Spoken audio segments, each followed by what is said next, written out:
Assalamualaikum warahmatullahi wabarakatuh. Bismillahirrahmanirrahim.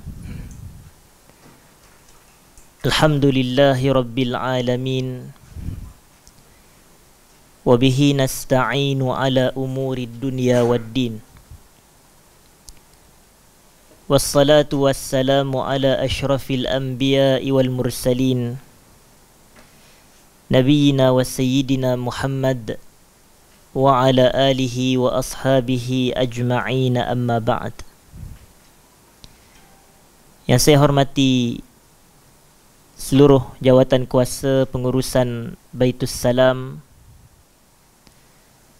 seterusnya hadirin dan hadirat, para pencinta ilmu yang dirahmati Allah sekalian. Dan apabila saya menyebutkan semua kita ini sebagai pencinta ilmu, itu hakikatnya satu doa daripada saya. Dan bukan semata kita nak menjadikan diri kita sebagai pencinta ilmu, tetapi kita nak jadikan diri kita sebagai penuntut ilmu. Sebab itu ada sebahagian kata-kata para ulama yang mana menyebutkan ughdu aliman au mustami'an au muhibban, yang membawa erti jadilah kamu, berpagi-pagilah kamu sebagai seorang alim. Ughdu aliman au muta'alliman, atau orang yang menuntut ilmu. Kalau kita tak dapat jadi orang alim, tak dapat jadi orang yang menuntut ilmu, sekurang-kurangnya jadilah mustami'an, orang yang mendengar ilmu dengan teliti. Dan au muhibban, atau jadilah orang yang mencintai ilmu. Jadi kalau ikut kepada turutan itu, pertama jadi orang alim, kena bangun pagi, kena jadi ulama. Kena jadi ulama. Saya kalau ada majlis dengan makan-makan dengan kawan-kawan budak-budak muda ni, tambahan pula saya tahu kawan ni hafal Quran, kawan ni pelajar syariah, kawan ni sekian-sekian penuntut ilmu agama. Memang saya brainwash. Memang kerja saya adalah untuk bagi satu semangat, bagi satu kenyataan supaya golongan ni jadi ulama. Kena jadi ulama. Budak-budak muda ni yang hafal Quran, yang pelajar syariah, kena memang digalakkan, di brainwash, dibentuk pemikiran itu untuk menjadi para ulama. Tapi kalau mungkin kita tak mampu nak jadi ulama, walaupun di Malaysia ni paling mudah nak jadi ulama sebenarnya, semua orang ulama. Au muta'alliman, atau jadilah orang yang menuntut ilmu. Au mustami'an, jadilah orang yang mendengar ilmu. Au muhibban, jadilah orang yang mencintai ilmu. Dan disebut wala takunil khamisata fatahlik. Janganlah kamu menjadi orang yang kelima, nescaya kamu binasa. Siapa yang kelima? Yang kelima ni dia bangun pagi jadi ulama pun tidak, jadi penuntut ilmu pun tidak, jadi mendengar ilmu pun tidak, jadi pencinta ilmu pun tidak. Jadi jangan jadi orang yang kelima. Kita mesti kena ada salah satu daripada 4 ciri yang tersebut. Dan pada malam ini hadirin dan hadirat, suka kita nak sambung kembali perbahasan Mukhtasar Zadil Ma'ad kita. Ringkasan Zadil Ma'ad fi hadi khairil ibadi sallallahu alaihi wasallam. Dan disebutkan di sini berkenaan dengan isu adakah Nabi kita sallallahu alaihi wasallam berinai? Adakah Nabi kita sallallahu alaihi wasallam memakai inai? Maka di sini dikatakan waqtalafa as-sahabatu fi khidabihi, fi khidabihi. Para ulama dari kalangan para sahabat, ataupun yang lebih tepat, para sahabat berbeza pendapat. Bayangkan, sahabat yang hidup bersama Nabi pun berbeza pendapat. Tiba-tiba kita nak akhir zaman orang satu pendapat je. Mustahil. Mustahil berlaku. Kalau para sahabat yang hidup sekali sezaman dengan Nabi pun sallallahu alaihi wasallam, mereka ada perbezaan pendapat. Jadi mereka khilaf. Sebahagian sahabat pula mereka kata apa? Faqala Anasun, Anas bin Malik dia kata, lam yakhdib. Nabi kita sallallahu alaihi wasallam ni tak berinai. Wa qala Abu Hurairah, tapi Abu Hurairah kata Nabi buat, Nabi pakai. Jadi khilaf. Cuma kita katakan asasnya inai ni tidaklah dilarang oleh syarak, ia harus.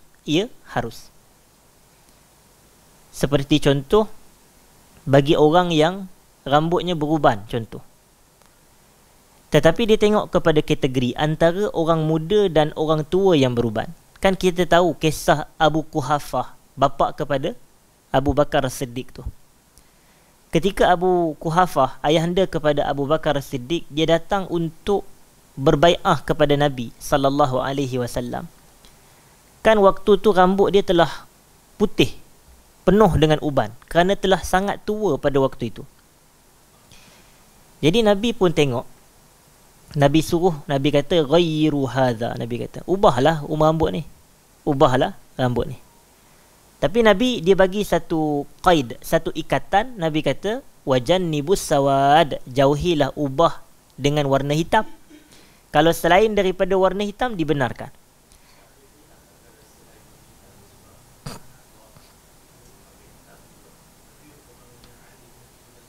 Ya. Tak, saya nak sebut di sini, kita kena bezakan individu. Kena bezakan individu. Contoh kalau orang muda, kan kalau tuan-tuan perasan ada juga yang 30-an, 20-an tapi rambut penuh uban. Yang tu kerana ada kerosakan. Rambut sakit. Bukan dia sakit, rambut dia. Contoh. Jadi kalau dia sebagai orang muda, boleh tak dia nak mengubahnya kepada warna hitam? Kita kata boleh. Tak ada masalah. Sebab memang dia muda. Tapi yang para ulama memberikan kenapa Nabi suruh kepada Abu Quhafah tu dan jauhilah warna hitam, kerana orang kata kalau kita ni dah tua tapi nampak rambut tu masih hitam, dia akan timbulkan, orang kata, kekeliruan. Dia timbul kekeliruan. Badan macam 40-an, rupanya dah 80. Satu, tapi orang tengok rambut. Tengok rambut nampak, rambut hitam lagi. Orang kata boleh kahwin ni. Kahwin tengok, usia saya 80. La ilaha illallah. Contoh. Jadi disebabkan kekhawatiran itu, maka itulah menjadi satu sebab. Para ulama' ni dia nak tengok, kenapa illah? Kan kita kan belajar illah kan. Illah ni sebab larangan. Apa sebabnya? Jadi ulama' nak cari. Inilah perbahasan kalau kita tengok dalam usul fiqh. Disebut sebagai tanqihul manat, takhrijul manat, tahqiqul manat, as-sabr wa taqsim. Ini perbahasan usul fiqh. Ulama' nak clarify, nak tentukan. Larangan mengubah rambut putih kepada warna hitam. Apa sebabnya?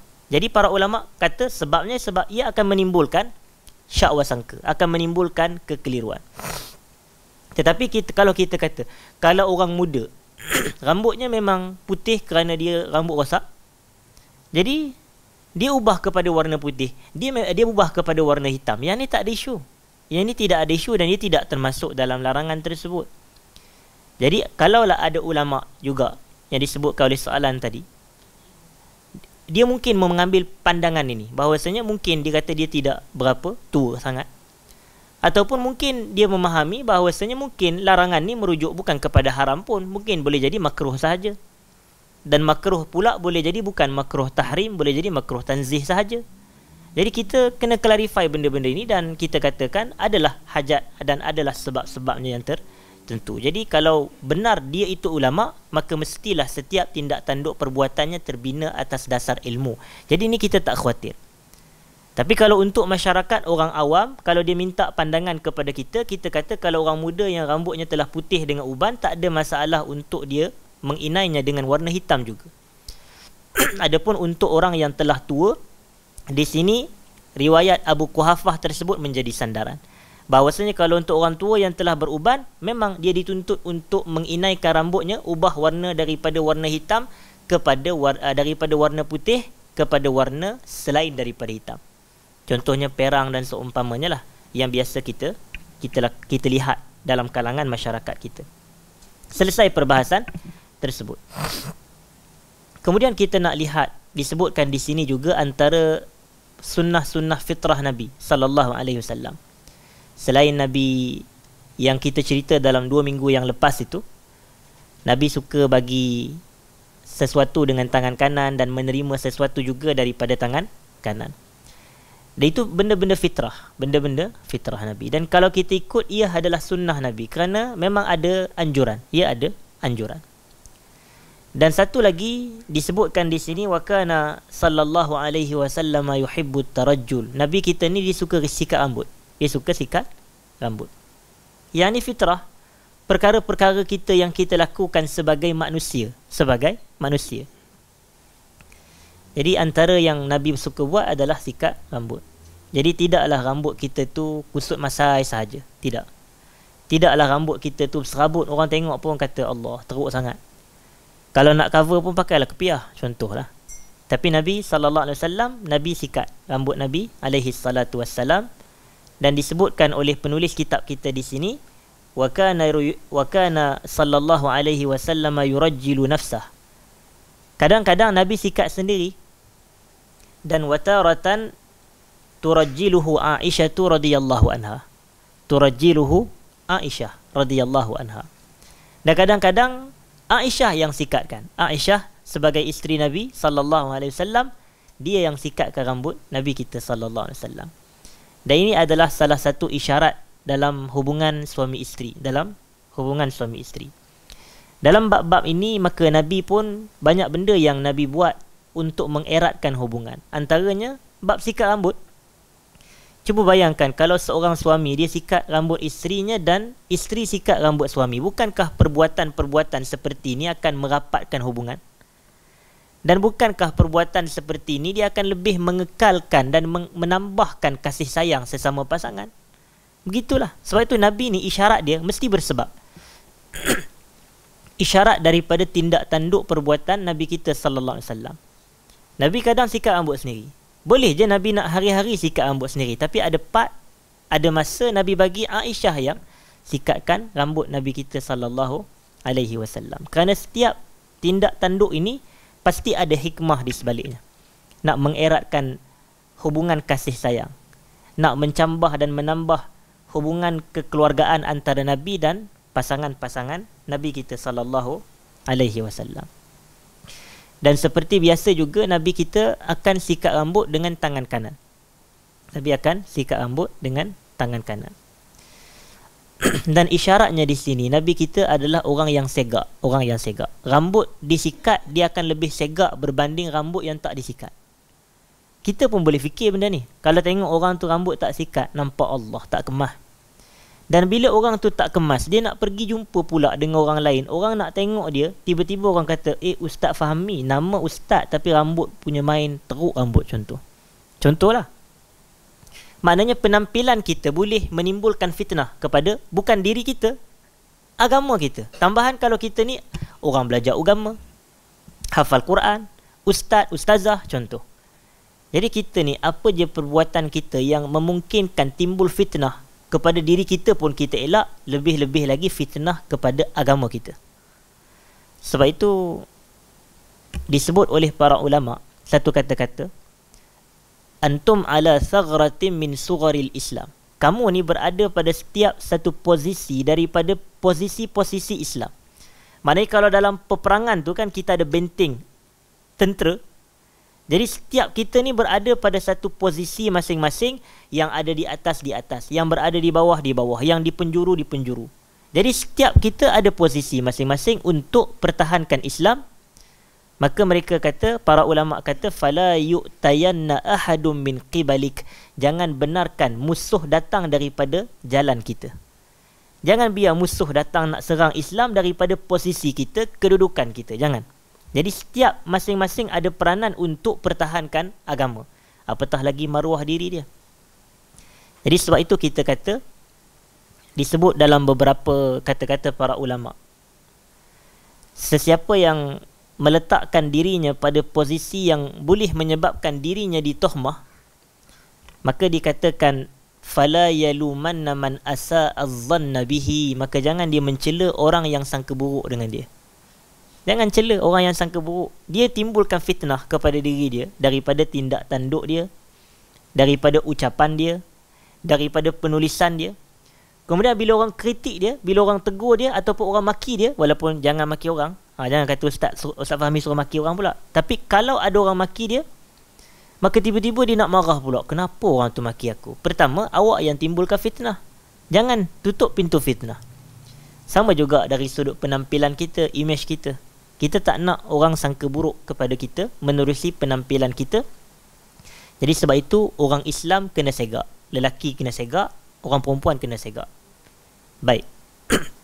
Sebab itu masa saya belajar dahulu, saya tertarik dengan satu pandangan daripada guru saya, Hafizahullah Ta'ala, bila dia mensyarahkan hadis yang kedua daripada hadis 40 karangan Al-Imam Nawawi.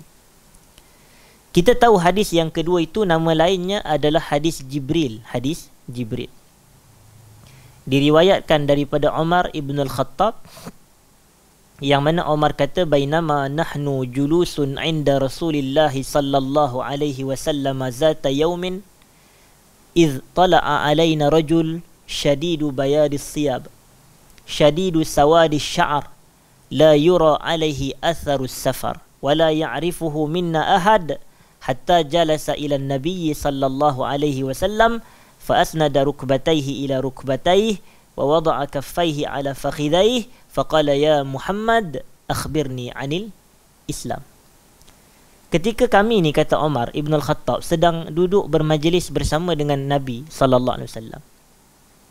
Dan ni menunjukkan sifat Nabi ni adalah sifat lelaki ijtimai yang suka bermasyarakat. Dia bukan introvert lah. Kalau introvert ni jenis tak suka bergaul dengan orang. Orang datang dekat dia lari. Tapi Nabi ni, bila Umar kata kami duduk bermajlis dengan Nabi, makna Nabi ni suka bermajlis dengan para sahabat. Tiba-tiba kata Umar, tala'a alaina rajul, datang kepada kami seorang lelaki. Dan apa sifat lelaki ni? Pertama, syadidu bayadis siyab, pakaiannya sangat putih. Pakaiannya sangat putih. Yang keduanya, syadidu sawadis sya'ar, rambutnya sangat hitam. Rambut sangat hitam. Dan tidak dilihat pada dirinya, pada batang tubuhnya, kesan-kesan permusafiran pun. Dan yang keempat, tidak ada seorang pun dari kalangan kami ini, para sahabat, yang kenal siapakah dianya lelaki ni. Kami tak tahu. Jadi isyarat yang guru saya bagi, nak menuntut ilmu, pakaian kena bersih. Dia kata, nak menuntut ilmu, pakaian kena bersih. Dan isyarat bersih lelaki itu syadidu bayadis siyab, pakaiannya sangat-sangat putih. Itu. Jadi nak menuntut ilmu. Dan sebenarnya memang ada hadis daripada Nabi sallallahu alaihi wasallam, khairu ma zurtum bihi rabbakum fi kuburikum wa masajidikum al-bayad. Sebaik-baik pakaian yang kamu pakai untuk kamu menziarahi Tuhan kamu di kubur kamu dan juga di masjid-masjid kamu adalah pakaian putih. Pakaian putih. Sebab tu bila kita ini dikebumikan, masuk kubur, kita pakai kain kafan warna hitam ke warna putih?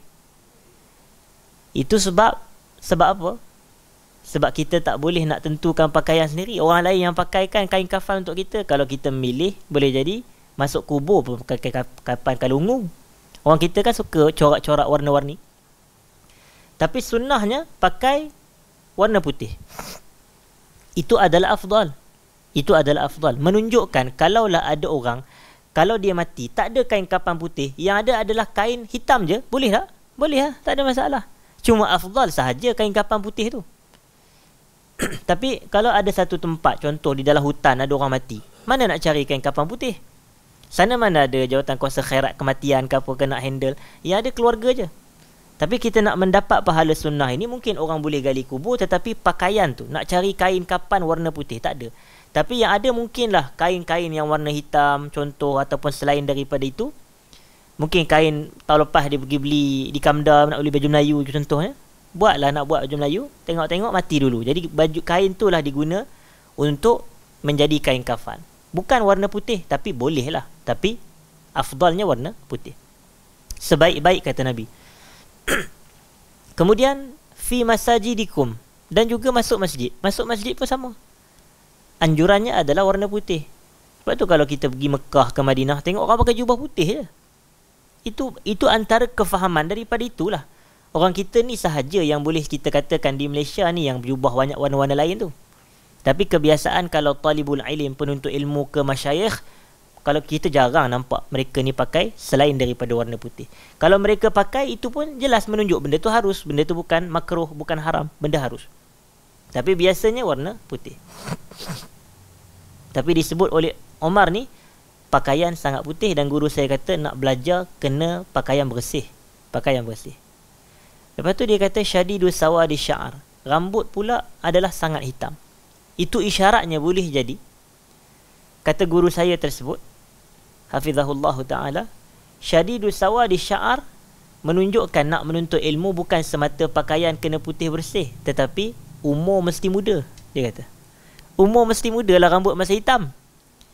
Yang ni kadang situasi masyarakat kita terbalik. Bila kita dah beruban, dah tak apa nak muda, tak apa nak putih rambut, saya minta maaf lah kepada yang, kalau ada yang, tetapi ini bukan satu aib, bukan, itu bukan satu kecelaan, tidak, bukan satu kekurangan. Cuma kita nak sebut keutamaan, priority. Priority adalah kita menuntut ilmu saat rambut masih hitam. Itu hakikatnya. Tapi kadang-kadang yang agak saya duka cita, kalau di masjid-masjid ke di surau-surau, bila majlis ilmu berlangsung, saya lah yang paling muda sebagai penceramah. Yang lain semuanya dah lebih-lebih senior.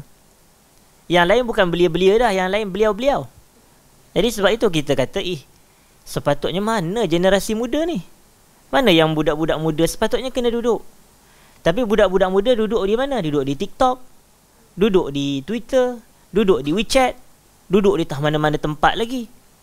Kemudian bila adalah ustaz yang masuk ke dalam TikTok, masuk dalam Twitter, masuk di Facebook, ustaz tu bagilah penjelasan berdasarkan apa yang dia belajar daripada guru-guru dia. Tiba-tiba pemuda-pemuda TikTok ni diagiunya pula kita. La ilaha illallah. Pergi masjid pun tidak nak belajar agama. Tu yang orang marah. Bila orang marah pula, dia main apa dia? Victim card lah. Dia play victim lah. Dia kata, oh ini ke penceramah? Nampak? Ini ke sifat ustaz? La ilaha illallah. Lepas tu dia kalau nak jadi isu pula, dia viralkan, dia ambil video, dia kata, oh ustaz. Tiba-tiba Ustaz Fahmi menghina B40. La ilaha illallah. Contohlah kalau ada. Kita bukan, kita nak bagi kesedaran kepada masyarakat. Awak muda, awak kena belajar agama. Kita bukan nak suruh awak belajar keseluruhan, tak. Belajar fardu ain. Yang ni kan wajib, fardu ain. Belajar akidah yang betul, belajar fiqh, belajar akhlak. Yang ni asas fardu ain kita. Macam mana kita tahu inilah fardu ain kita? Hadis Omar tadi juga. Bila lelaki tu dia tanya kepada Nabi kita, dia kata, akhbirni anil Islam. Bagi tahu aku apa itu Islam. Kemudian Nabi jawab adalah rukun Islam yang 5 tu. Kemudian ditanya lagi, akhbirni anil iman. Bagi tahu aku apa itu iman. Maka Nabi pun jawab rukun iman yang 6 tu. Kemudian ditanya lagi, akhbirni anil ihsan. Bagi tahu aku apa itu ihsan. Maka Nabi pun jawab alaihi salatu wassalam, an ta'budallaha ka'annaka tarahu fa illam takun tarahu fa innahu yarak. Kamu beribadah macam kamu nampak Allah. Kalau kamu tak nampak, ketahui Allah nampak dan lihat dan tengok kamu sedang beribadah. Bayangkan kita beribadah dalam keyakinan kita Allah tengok kita sedang buat ibadah. Mesti ibadah kita yang terbaik. Dah kalau mak kita duk tengok kita buat ibadat pun, kita pun tak boleh nak main-main. Kalau cikgu kita masa sekolah rendah dulu duk tengok je tangan pengarutan, kita pun semayang pun khusyuk je semayang. Rupanya sebab cikgu pengarutan. Apatah lagi Allah tengok. Mesti kita akan jadi itu ihsan. Maqam tu kita nak timbulkan dalam jantung hati kita ni. Jadi para ulama kata Islam merujuk kepada syariah / fiqh. Iman merujuk kepada akidah / tauhid. Ihsan merujuk kepada akhlak. Jadi tiga benda ni. Syariah, akidah, akhlak. Fardu ain. Sebab itu rukun iman tu kena pelajari. Rukun Islam kena pelajari. Akhlak kena pelajari. Dan di hujung hadis kan Nabi tanya kepada Omar, atadri manis sa'il ya Omar? Awak tahu tak siapakah yang bertanya tu wahai Omar? Maka Omar ni dia kata, Allahu wa rasuluhu a'lam. Allah dan Rasul je yang lebih tahu wahai Rasulullah. Nabi kita jawab apa? Nabi kata, fa innahu Jibril. Nabi kata, atakum yu'allimukum dinakum. Dia datang kepada kamu nak mengajarkan kamu apa dia? Agama kamu. Allahu Akbar. Menunjukkan Islam, iman, ihsan adalah agama kita ni. Jadi kena belajar.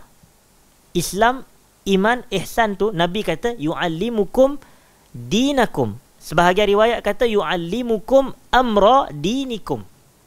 Dia nak mengajarkan kepada kamu urusan agama kamu. Jadi urusan agama kita ini 3 teras tersebut. Kena belajar. Ni kadang banyak benda-benda basic pun masyarakat tidak jelas lagi. Tidak jelas. Macam baru ni lah saya ada sebut di media sosial saya lah. Ni sebagai perkongsian sikit lah. Nak bagi nampak gambaran terhadap realiti sebahagian masyarakat, anak-anak muda kita ni. Macam contoh, saya bagi tahu, saya kata kalau kita semayang, kalau kita tengah salat, kemudian kita sebut di lidah kita ni dengan sengaja, aku sayang ke mak ayah aku, contoh. Aku sayang mak ayah aku. Maka saya katalah salat kita batal. Salat kita batal. Kemudian ramai yang tak faham. Benda itu adalah perkara yang sangat-sangat simple je sebenarnya. Kalau bercakap masa semayang, batal ke tak batal? Batal lah. Nama pun cakap. Jadi kalau kita cakap aku sayang mak ayah aku, dah kita biasa dengar. Ustaz ni pula, kadang sebahagian ustaz kita ni, dia mengajar antara perkara yang membatalkan salat adalah al-kalamu amdan, bercakap dengan sengaja. Kemudian dia terus pergi kepada perkara yang berikutnya pula. Patutnya kena explain lah apa contoh bercakap dengan sengaja. Bercakap dengan sengaja ni, contohnya kalau kita tengah salat, kita kata qi pun, qi ni kan peliharalah kamu. Maknanya ucapan walau satu huruf tapi difahami maknanya, itu bercakap lah tu. Batal semayang. Kan kita kata atina rabbana atina fid dunya hasanah wa fil akhirati hasanah wa apa? Wa qi. Qaf tu, qi tu satu huruf je tapi ada makna. Maknanya apa? Dan peliharalah. Qi ni maknanya daripada wiqayah. Kau jagalah, peliharalah. Jadi kalau orang kita tengah semayang, qi contoh, peliharalah, batal semayang dia. Kalau sengaja. Itu dalam kitab-kitab fiqh. Tapi ustaz kita al-kalamu amdan, bercakap dengan sengaja. Lepas tu dia nak suruh orang mikir. Orang kita ni tak boleh mikir. Ini minta maaf lah kan kata pula kan. Kan viral pula. Bukan, kadang-kadang sikap kita ni kita tak suka mikir. Kita suka tanya je. Orang faham, nak cuba faham tidak. Tapi kita tak nak memahami, tak nak cuba faham dulu. Tapi tanya je kerja dia. Tak salah bertanya, tak salah. Tapi cuba tuan-tuan tengok, ada benda yang Allah tak suka. Antara yang Allah tak suka adalah kasratus soal, banyak tanya. Padahal orang kata, bukankah bertanya mendapat ilmu? Betul. Tapi kalau banyak sangat, Allah tak suka pun. Kalau kita tengok dalam Quran, Quran tak peruntukkan menuntut ilmu ni dengan banyak bertanya sangat. Nak bertanya betul, Quran ada ceritakan fasalu ahla dzikri in kuntum la ta'lamun dalam surah An-Nahl ayat 43 tu. Tapi cuba tengok, kalau nak jadi bijak ni, Quran hanya sebut 3 benda je. Yang pertama adalah mendengar, yang kedua melihat, yang ketiga berfikir. Itu je yang Quran bagi tahu. Dengar, lihat, fikir. Allah kata walaqad dzara'na li jahannama katsiran minal jinni wal ins. Kami tempatkan dalam Jahannam ni, dalam neraka Jahannam, ramai dalam kalangan manusia dan jin. Ataupun ramai dalam kalangan jin dan manusia. Mereka adalah hum qulubun la yafqahuna biha. Ada hati tapi tak nak mikir dengan hati. Tak nak mikir. Walahum a'yun la yubsiruna biha. Mereka ada mata tapi tak nak merenung, tak nak melihat. Walahum azanun, mereka ada telinga, la yasma'una biha, tapi tak nak dengar. Ulaika kal an'am, Allah kata mereka ni ibarat haiwan ternakan. Jangan nak viral ke Allah pula bila Allah kata mereka ni ibarat haiwan ternakan. Kadang-kadang memang kena ada ketegasan sedikit supaya orang kita teliti. Gunakan mata untuk merenung, melihat, dan gunakan telinga untuk mendengar. Setelah tengok, setelah dengar, fikir dengan qalbu kita. Lahum qulub, lahum qulub.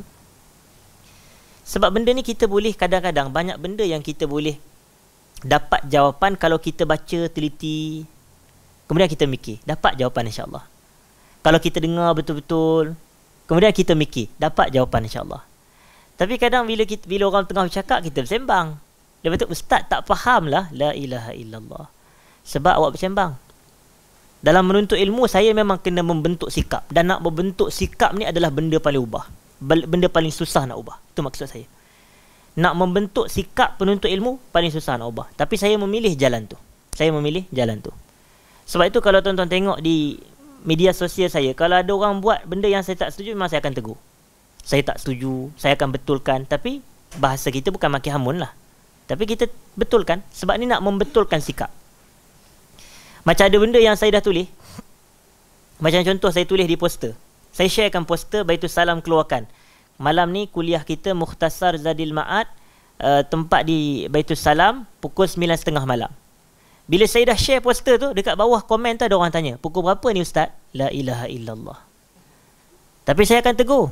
Memang saya akan tegur. Saya tak akan diamkan. Saya tak akan jawab pukul 9.30. Saya akan kata, tengok dalam poster tu. Awak tengok poster, awak dapat jawapan. Itu nak membetulkan apa? Sikap. Sikap orang kita, dia malas baca. Dia malas, kalau continue reading je, dia swipe. Kalau ada nampak continue reading je, dia akan naik ke atas. Dia malas nak baca. Tapi lepas tu dia akan direct, tanya. Kita tak salah kalau orang bertanya. Tapi kenapa awak tak nak teliti dulu? Tapi awak terus bertanya. Kenapa? Itu bukan sifat penuntut ilmu. Sifat penuntut ilmu ni dia kena baca, teliti. Akhir sekali bila dia dah tak dapat jawapan, baru dia bertanya. Kita tengok isyaratnya daripada sikap Nabi SAW. Nabi bukan nak menerima sikap-sikap masyarakat Arab. Nabi betulkan sikap. Itu jalan tu susah sikit. Ni macam orang kita. Kalau sebahagian pendakwah kita ni, penceramah kita, dia hanya nak meraihkan sikap masyarakat setempat. Tu dia kata, oh kami ni orang negeri sekian-sekian. Orang negeri sekian memang cakap kasar. Jadi saya berceramah pun saya maki hamun orang juga. Itu meraihkan sikap yang tak elok. Nabi bukan begitu. Nabi ni mengubah sikap yang tak betul. Nabi nak betulkan ikut petunjuk Allah. Jadi kita nak lalui jalan Nabi ni sebagai pendakwah, kita kena betulkan sikap benda yang kita tahu benda ni tak betul. Benda salah. Kita nak jadi orang tu, orang yang lebih baik ikut apa yang Allah ajarkan dalam Quran. Sebab tu saya hujah tadi semua daripada Quran. Tengok, dengar, fikir. Allah kata dalam Al-Quran, wallahu akhrajakum min butuni ummahatikum la ta'lamuna syai'a. Allah keluarkan kamu daripada perut ibu-ibu kamu dalam keadaan kamu ni tak tahu apa pun. Allah kata la ta'lamuna syai'a. La ta'lamuna syai'a tu maknanya tak ada ilmu langsung bila kita keluar daripada perut mak kita masa kita kecil dulu. Tak ada ilmu apa pun. Kemudian Allah kata wa ja'ala lakumus sam'a wal absara wal af'idata la'allakum tashkurun. Allah jadikan buat diri kamu itu as-sama', pendengaran, wal absar, penglihatan, wal afidah, fuad. Fuad ni qalbu, jantung hati kita ni. Pendengaran untuk mendengar lah, penglihatan untuk kita melihat, dan jantung hati untuk kita berfikir. Jantung hati untuk kita berfikir. Dan Allah kata apa? La'allakum tashkurun, mudah-mudahan kamu mensyukuri 3 panca indera tu. Macam mana kita nak syukuri nikmat mendengar? Maknanya kita mendengar ketaatan dengan telinga kita. Itu syukur nikmat. Macam mana kita nak syukuri nikmat melihat? Kita lihat kepada ketaatan. Maka yang tu tanda syukur nikmat. Macam mana kita nak syukur nikmat qalbu? Maka kita memikirkan ketaatan kepada Allah. Sentiasa berfikir dengan qalbu kita ni. Itulah hakikat syukur yang sebenar. Syukur ni adalah melakukan ataupun menggunakan semua nikmat yang Allah bagi kepada kita di jalan ketaatan. Itu definisi syukur. Kita gunakan segala nikmat yang ada pada diri kita yang Allah bagi ke arah ketaatan kepada Allah. Jadi kita kena banyak mendengar, meneliti, melihat, baca. Dan isyaratnya adalah hadis Nabi SAW dengan seorang lelaki Badui yang diriwayatkan oleh Al-Imam Al-Bukhari tu. Datang seorang Arab Badui kepada Rasulullah, dia tanya soalan. Ketika tu Nabi sedang menyampaikan majlis ilmu. Nabi sedang berkuliah waktu itu. Nabi ni pun ceramah juga. Itu. Jadi Nabi sedang sampaikan majlis ilmu, tiba-tiba lelaki Badui ni ditanya kepada Nabi. Dia kata, ya Rasulullah, mata sa'ah. Wahai Rasulullah, bilakah hari kiamat? Kemudian Nabi tak jawab. Padahal soalan dia tu adalah soalan yang didengari oleh semua audien yang ada pada waktu itu. Nabi tak jawab. Kemudian perbuatan Nabi tak jawab tu, Nabi teruskan bagi ucapan. Timbulkan tanda tanya. Bila timbul tanda tanya, sebahagian sahabat kata sami'a maqal fakariha maqal. Nabi dengar soalan tu tapi Nabi tak suka. Seolah Nabi ni isyarat dia, Nabi tak suka kalau soalan ditanya ketika majlis sedang berlangsung. Itu hakikatnya. Itu hakikatnya. Kerana kalau kita tunggu sampai hujung, sikit tu biasanya ustaz kalau ada kaitan, biasa ustaz akan sebut juga contoh. Biasa akan disebut. Jadi Nabi lebih prefer soalan ditanya pada hujung majlis, supaya semua dah selesai. Sebahagian sahabat lain dia kata apa? Balam yasma', bahkan Nabi tak dengar kot soalan tu. Tengok di penghujung majlis tu, Nabi kita SAW mengatakan, Aina urahu sa'il anis sa'ah, ataupun Aina arahu as-sa'il anis sa'ah. Mana aku tengok orang yang tanya tentang hari kiamat tadi? Rupanya Nabi dengar tadi. Bukan semata Nabi dengar, Nabi hafal pun soalan dia tu. Nabi ingat soalan dia tentang hari kiamat. Kemudian Nabi pun terus jawab. Nabi tak, tapi nampak isyarat dia. Maknanya bila kita dah selesai dulu baru bangkitkan persoalan. Itu maknanya. Dah habis baca, kemudian kita rasa tak jelas juga walaupun kita dah baca berulang kali, barulah kita tanya soalan. Itu tak apa. Tapi ni kalau baca pun tidak, dia terus tanya soalan. Masalah ni bukan sikap penuntut ilmu. Bukan sikap penuntut ilmu. Macam saya kongsikan di media sosial saya. Saya kata tentang huraian tentang hukum hakam berdoa semasa sujud di dalam solat. Jelas tak? Hukum hakam berdoa semasa sujud di dalam solat. Kemudian di bawah tu ada orang komen, Ustaz ni merujuk kepada doa lepas salam ke? Ya Allah. Punya jelas kita dah tulis doa dalam sujud, doa sebelum di dalam solat, semasa solat. Tapi tanya lagi. Saya tak marah orang gini, tapi sikap tu kita kena ubah. Ni macam kalau bab menuntut ilmu ni kita nak kena suap je. Itu bukan. Itu masa kita kecil-kecil dulu mak kita boleh lah dengan mak kita. Tapi kalau nak menuntut ilmu, kalau kita semata nak harap orang suap kita tanpa kita usaha mikir, melihat, membaca dengan teliti, merenung, masalah. Sebab tu kita kena teliti satu ayat dalam surah Al-Mulk. Dalam surah Al-Mulk, Allah cerita tentang orang kafir yang masuk neraka ni. Orang kafir ni maknanya orang yang ingkar lah kepada ajaran Tuhan. Itu makna dia.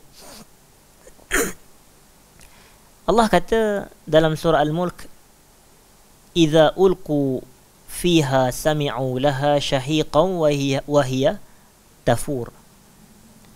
Apabila penghuni neraka ini, mereka dicampakkan. Fiha tu ke dalam neraka, dalam nar.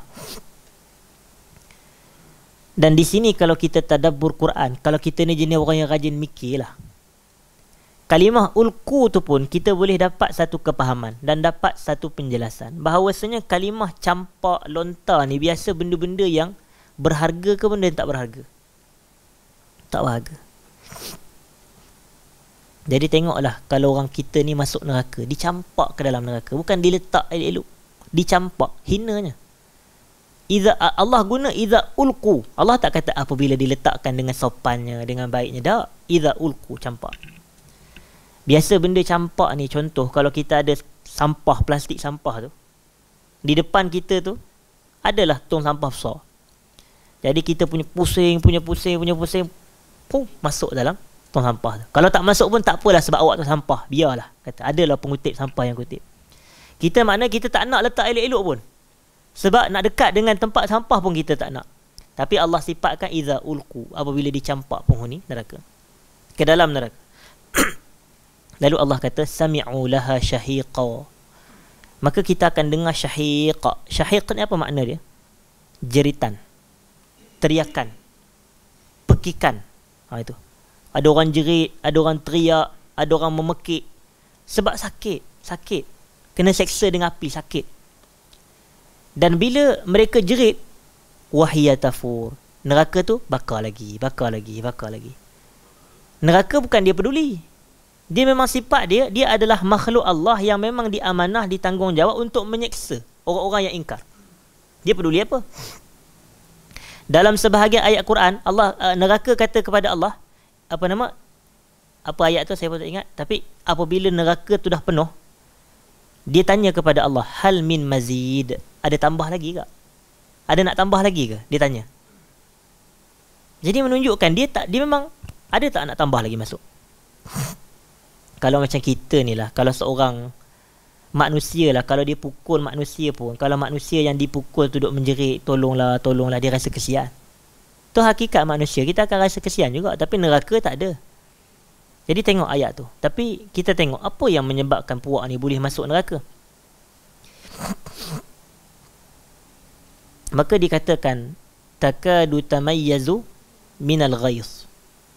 Takadu tamayyaz minal ghais. Maknanya mereka ni hampir hancur lebu, pecah, hampir pecah disebabkan jeritan teriakan tu. Kullama ulqiya fiha faujun, setiap kali dicampak masuk ke dalam neraka itu fauj. Fauj ni orang kata, kan kita idza jaa nasrullahi wal fath wa ra'aitan nasa yadkhuluna fi dinillahi afwaj. Afwaja. Jadi fauj. Samalah itu. Jadi kalau kita nak menguasai bahasa Arab ni kena relate dengan ayat tu, ayat ni, sama je maknanya. Jadi kalau kita kata afwaja tu terjemahannya apa? Berbondong-bondong. Kan? Biasa kita terjemah. Sayadkhuluna apa? Iza jaa nasrullahi wal fath wa ra'aitan nasa yadkhuluna fiha apa? Wa ra'aitan nasa yadkhuluna fi dinillahi afwaja. Mereka masuk ke dalam agama Allah secara berbondong-bondong, beramai-ramai lah. Jadi idza ulqiya fiha faujun, faujun tu bondong, sa'alahum khazanatuha, maka khazanah tu, penjaga neraka tu, dia akan tanya kepada puak-puak yang dicampak masuk ni, alam ya'tikum nazir, tak ada ke nazir yang datang kepada kamu dulu masa awak kat dunia tu? Nazir ni siapa dia?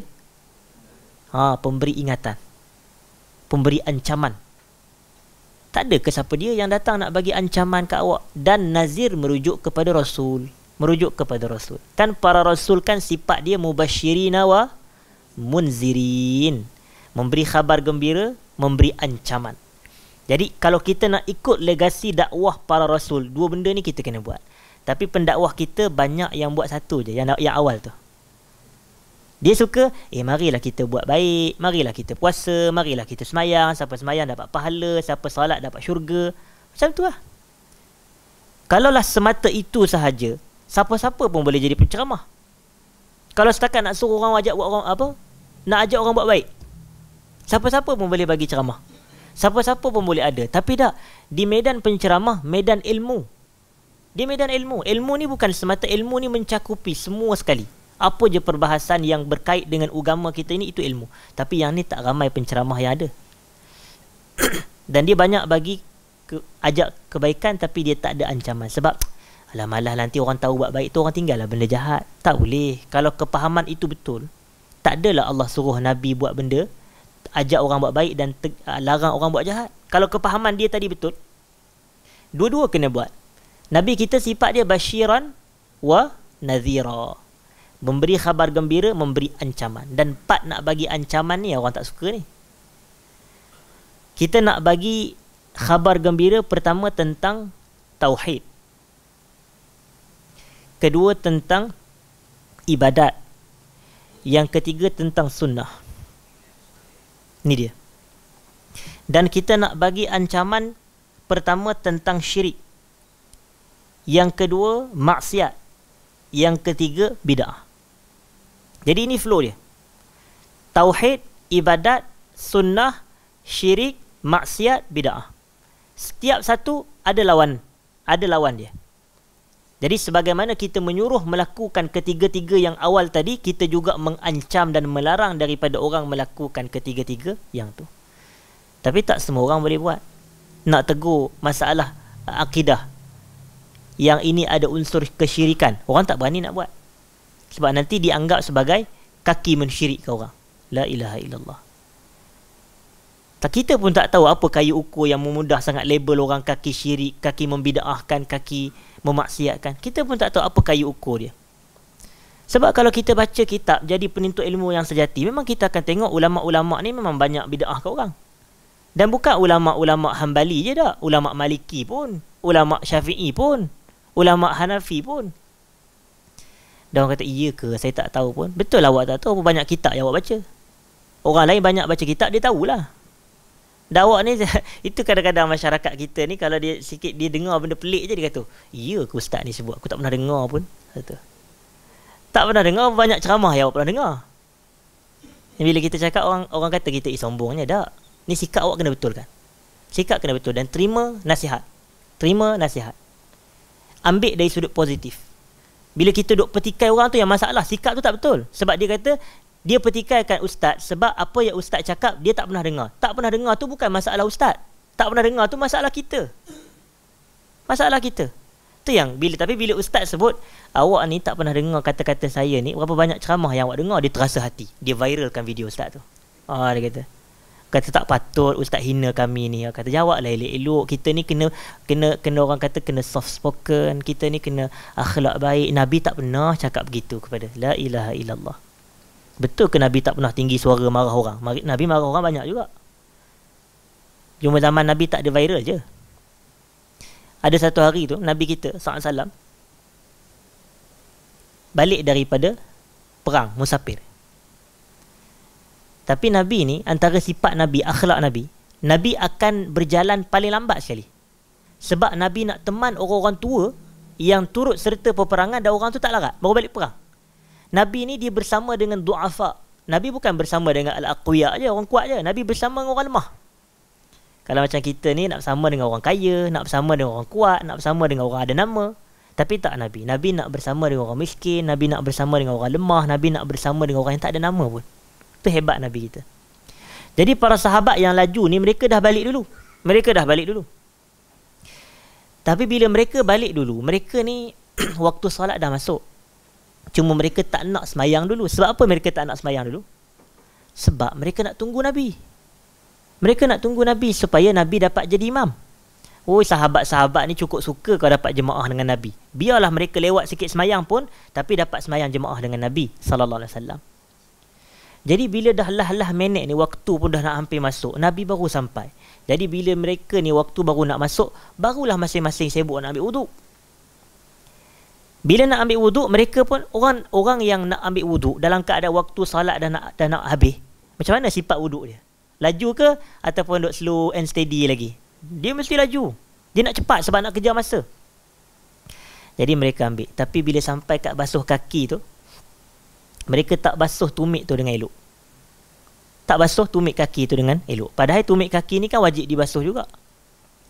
Dalam Quran Allah kata iza kumtum ila salati faghsilu wujuhakum wa aydiyakum ila al-marafiq wamsahu bi ru'usikum wa arjulakum ila al-ka'bain. Basuhlah kaki kamu meliputi bersama dengan buku lali. Jadi tumit termasuk. Tapi bila mereka ni tumit tak basuh habis, daripada jauh Nabi kata wailul lil a'qabi minan nar. Nabi kata binasalah tumit kaki yang tak kena air wuduk yang cukup di neraka. Gitu. Ataupun dengan api kata Nabi, minan nar, neraka lah. Dan disebut dalam perawi hadis tu dia kata fanada bi'a'la sautihi. Nabi menjerit dengan tinggi, dengan suara yang paling tinggi sekali. Tapi kalau masyarakat masyarakat kita sekarang ni akhir zaman, kalau tegur dengan suara macam tu, tak patut buat macam tu, kata. Kita kenalah tegur lembut-lembut, cakaplah elok-elok, kata kan. Tapi Nabi maki kita, Nabi tak maki orang. Yang ni kita jangan buat. Maki jangan buat. Tapi kalau setakat nak tinggi suara, nak betulkan, ini tak ada masalah. Tapi masyarakat kita kalau tinggi suara sikit pun, dia akan kata, ustaz, sabarlah ustaz. La ilaha illallah. Nabi tu kalau dia cakap gitu pun, kalau ada orang puak-puak ni, Nabi kena bersabar juga. Seolah-olah Nabi tak pandai cara berdakwah. Itu penyakit orang kita ni. Dia ingat dia betul. Dia ingat apa yang dia baca daripada TikTok, daripada Facebook ke YouTube, dia ingat itu yang betul. Tapi dia tak tahu ajaran agama yang sebenar macam mana, sebab dia tak nak belajar. Dia tidak mahu mempelajari hakikat agama yang sebenar based on Quran dan Sunnah. Ini masalah. Jadi kita kena tahu. Jadi saya nak balik kepada yang surah Al-Mulk tadi. Alam ya'tikum nazir tu, apa yang mereka jawab? Mereka kata qalu bala qad ja'ana nazir. Betul, telah datang kepada kami rasul, fakadzabna. Tapi kami dustakan dia. Kami kata ni tak boleh pakai punya orang ni, tak betul ni, dia tipu ni, tak betul. Nampak? Wa qulna ma nazzalallahu min syai'. Dan kami kata Allah tak turunkan apa-apa pun daripada peringatan. Tak ada pun ancaman, tak ada pun suruhan. In antum illa fi dalalin kabir. Kamu ni wahai para nazir ni berada pada kesesatan yang teruk sangat. Dia kata orang sesat, padahal dia sesat. Akhir zaman wujud tak orang macam tu? Dia kata penceramah tu sesat, tapi dia yang salah faham. Dia kata ustaz ni sesat, ustaz tu tak betul. Dia yang salah faham. Sebab kayu ukurnya adalah kebenaran, kita kena tengok. Mesti ada kayu ukur. Dia tak boleh mudah-mudah kita nak kata orang sesat ke, orang tu betul ke. Dia mesti ada kayu ukur, dan kayu ukurnya Quran dan Sunnah. Kayu ukurnya Quran dan Sunnah. In antum illa fi dhalalin kabir. Kemudian apa Allah kata? Wa qalu law kunna nasma'u aw na'qilu ma kunna fi ashabis sa'ir. Penghuni neraka ni dia kata, kalaulah kami mendengar dan kami berfikir, nescaya kami takkan tergolong dalam kalangan penghuni neraka. Jadi nampak pentingnya fungsi mendengar dan berfikir. Ada orang dia dengar tapi dia tak fikir. Patut kita kena sentiasa fikir, banyakkan fikir. Tapi pemikiran tu biarlah pemikiran yang betul, jangan pemikiran yang sesat. Bahaya juga kalau kita dok main sebar luaskan pemikiran-pemikiran ni, tapi biar pemikiran yang berpandukan kepada Quran dan hadis. Biar setiap apa yang kita fikirkan tu kita cek balik, adakah sama dengan apa yang ulama sebut. Kalau sama, alhamdulillah. Kalau tak sama, kita cek kenapa tak sama. Sebab para ulama ni, kalau dalam bab-bab tafsir Quran lah, dalam bab tadabbur Quran ke, memang kita dituntut berfikir, tapi kita kena cek, kena cross check. Takut-takut apa yang kita fikir tu sebenarnya tak betul. Tapi kita kena cek balik. Rujuk tafsir, tafsir Ibnu Katsir ke, Al-Qurtubi ke, Tabari ke, Baghawi ke. Jadi kita boleh rujuk kitab-kitab yang muktabar seperti yang telah saya sebutkan. Jadi mudah. Jadi kemudian kita nak akhiri perbahasan kita, hadirin dan hadirat.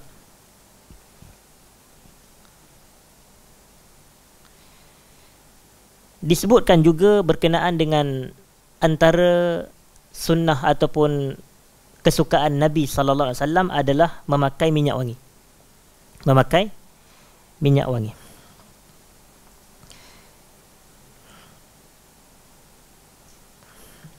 Bismillahirrahmanirrahim. Dan disebutkan di sini wa kana ahabbut tib ilaihil misk. Minyak wangi atau wangian yang paling Nabi suka adalah kasturi.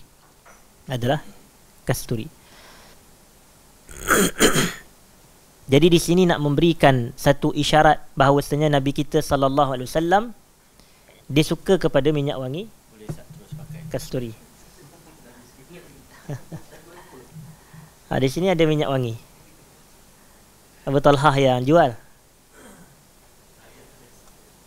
Jadi kita katakan boleh untuk kita mengikutinya dan berpahala jika kita mengikutinya dengan niat ittiba', dan ittiba' ibadat. Ittiba' ni ibadat. Qul in kuntum tuhibbunallaha fattabi'uni, maka hendaklah kamu ittiba' kepadaku. Dan ittiba' ni bila Nabi kata ataupun Allah kata fattabi'uni, ikut Nabi, maknanya wajib. Kewajipan kita ni bila kita ucap sahaja Muhammad Rasulullah, ada kelaziman daripada ucapan tu. Ada tuntutan. Dia bila kita ucap la ilaha illallah Muhammad Rasulullah, bukan kosong, dia ada tuntutan. La ilaha illallah tu tuntutannya untuk kita ikhlas dalam beribadah. Dan Muhammadur Rasulullah tuntutannya adalah untuk kita al-ittiba', untuk kita ikut Nabi. Ni yang ramai orang tak faham ni. Yang ni yang ramai tak faham. Dan kita ni alhamdulillah bila Allah bagi kita kefahaman, kenalah ucap alhamdulillah. Ucap alhamdulillah. Allah bagi kefahaman yang baik kepada kita untuk kita tahu syarat penerimaan amal soleh ni dua, dan diambil dua syarat tersebut daripada dua kalimah syahadah kita. La ilaha illallah mewajibkan ikhlas, Muhammadur Rasulullah mewajibkan al-ittiba'. Ittiba' ni apa benda yang Nabi buat kita buat, apa benda yang Nabi tak buat kita buat. Itu kaedah dia. Tapi adalah bukanlah terlalu orang kata seperti sebiji-sebiji, tapi maknanya dalam bab-bab agama, Nanti ada orang kata Nabi naik unta, kita kena naik unta ke? Yang ni orang tak cerdik. Kenyataan orang tak cerdik. Kita nak spesifikkan ittiba' ni adalah dalam bab-bab ibadat, dalam bab-bab syariat. Adapun daripada sudut kalau macam contoh, ada juga boleh jadi urusan-urusan keduniaan. Macam kita kata pakai minyak wangi, sikat rambut. Tapi semua benda ni sebab ada nas, ada anjuran, ada galakan. Jadi kita ikut adalah untuk ittiba'. kita ikut untuk ittiba. Dan yang terakhir disebutkan di sini, faslun fi hadihi sallallahu alaihi wasallam fi qassi syarib. Fasal berkenaan petunjuk Nabi dalam memotong misai, Qas ni adalah sama ada memotong lah, qassus syarib. Fi sahihi Muslimin, dalam sahih Imam Muslim, an Abi Hurairah radhiyallahu anhu qala,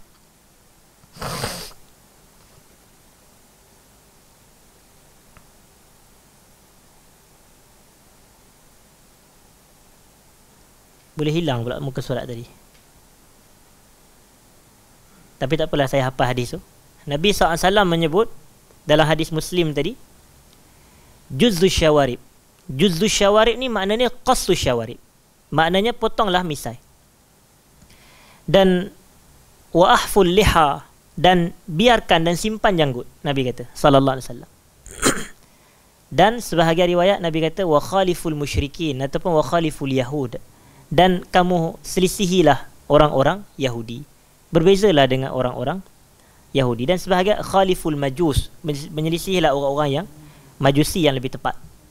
Jadi di sini nak bagi isyarat hadirin dan hadirat, sunnah Nabi kita sallallahu alaihi wasallam adalah membuang misai. Kalau tak buang pun dinipiskan. Dan yang berikutnya adalah tentang menyimpan janggut. Dan ini memang sunnah Nabi kita sallallahu alaihi wasallam. Bagi orang lelaki lah, jangan bagi orang perempuan.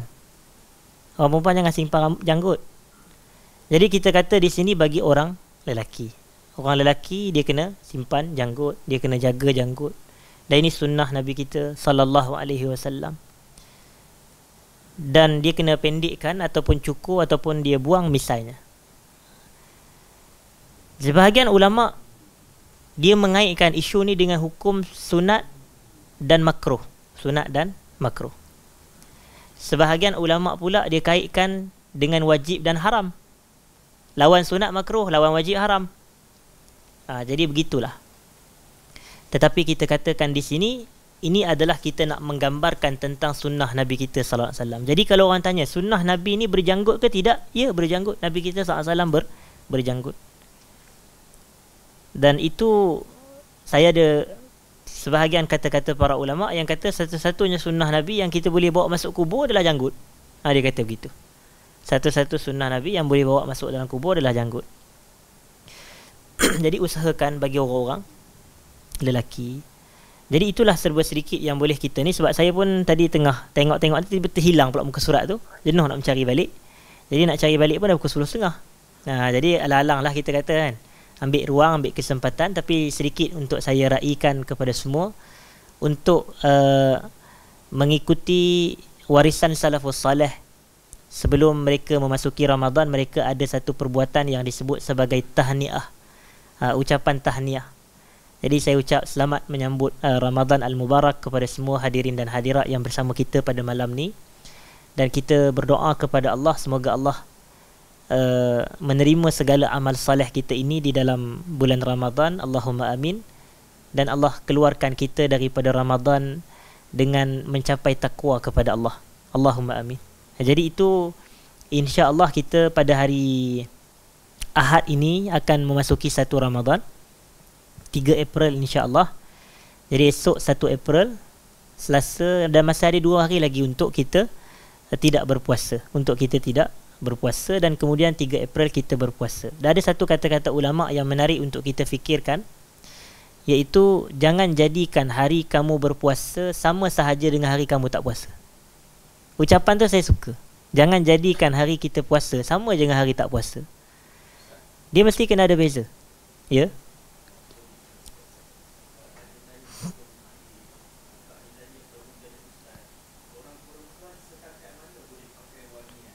Baik.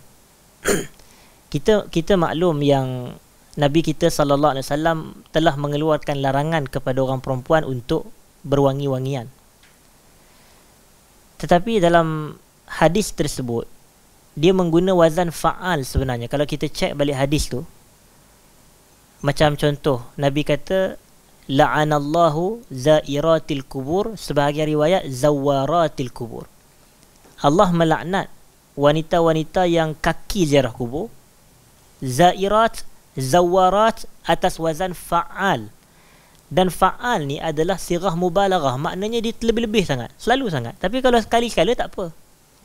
Sama juga kita boleh fahami dengan konsep pakai minyak wangi. Wanita ni dia pun kena jaga juga. Takkan dia nak biarkan diri dia busuk. Macam kita kata tadi, lelaki pun tak boleh biarkan diri kita busuk. Orang Islam dia kena bersih. Innallaha jamilun yuhibbul jamal. Allah ni cantik, Allah suka kepada kecantikan. Innallaha tayyib la yaqbalu illa tayyiba. Allah baik, Allah takkan terima melainkan daripada yang baik juga. Jadi kita ni, kalau kita ini busuk, badan kita, bau, laki ke perempuan, benda ni akan menyebabkan orang jauh kita. Orang kata, dia ni ustazah tapi busuk. Bukan. Tapi maknanya di sini, bukan makna dia semestinya pakai minyak wangi. Boleh jadi dia pakai bedak. Dan bedak pun boleh mengurangkan bau badan. Bedak badan tu tak semestinya dia kena spray minyak wangi. Sebab larangan tu, kita kata dia punya kayu ukur larangan tu adalah wangi yang menarik perhatian orang. Wangi yang menarik perhatian. Tapi ada satu hari tu, saya tengok di tepi-tepi jalan kan banyak di billboard iklan-iklan. Adalah satu iklan tu dia kata, bila bau sekali wangi, melekat. Bila melekat, terpikat. Bila terpikat, terikat. La ilaha illallah, saya kata. Itu bukan itu Islam tak ajar begitu. Itu bisnes punya orang, memanglah dia nak fikir. Kita orang perempuan ni, dia bukannya pakai minyak wangi untuk menarik orang. Kalau dia sampai kepada tahapan menarik tu, sampai orang kata, sedapnya bau dia ni, itu bahaya. Itu bahaya. Tapi bagi saya, dia pakai biasa je lah, yang dengan kadar boleh menghilangkan bau badan yang busuk. Tu je. Tapi dia sendiri yang lebih tahu. Kalau dia memang sengaja, orang kata, satu botol minyak wangi habis dia pakai pergi kerja. Datang ke pejabat, semerbak, habis orang tengok keliling, orang kata siapa dia pula dia ni kan. Contoh, yang ni bahaya. Yang ni tak boleh jadi termasuk dalam larangan tersebut. Jadi sebenarnya dia tidaklah ada satu had. Macam biasanya ulama-ulama ni, dia tak bahaskan secara spesifik. Maknanya kalau 2 kali semburan, yang ni haram. Tak, mereka tak bahas. Sebab 2 kali semburan minyak wangi boleh jadi berbeza ikut individu. Mungkin kalau badan dia besar, 2 tu tak cukup. Kalau badan dia kecil, ataupun kalau dia jenis mudah berpeluh, mungkin dia perlu lebih lagi. Tapi kita kena teliti sama ada kita lebih kepada pemakaian bedak sahaja yang boleh mengurangkan bau badan, ataupun memakailah minyak wangi, walaupun saya tahu mungkin akan ada yang tak setuju, tapi dengan kadar yang tidak menimbulkan fitnah kepada orang. Boleh jadi dia student, perempuan sahaja kelas dia, tak ada fitnah kepada siapa-siapa pun, boleh tak dia pakai. Tapi kena ingat, kalau dia keluar kepada lelaki, yang ni ada larangan di dalam hadis Nabi sallallahu alaihi wasallam. Kalau kita ni sebagai wanita yang bertakwa kepada Allah Subhanahu wa taala, elakkan wangi-wangian yang boleh menarik, orang kata perhatian orang-orang lelaki yang bukan mahram kepada kita ini. Baik. Jadi saya rasa memadai sekadar itu jawapan kepada persoalan tersebut. Saya minta maaf jika ada salah dan silap. Aqulu qawli hadza astaghfirullahal azim li wa lakum. Assalamualaikum warahmatullahi wabarakatuh.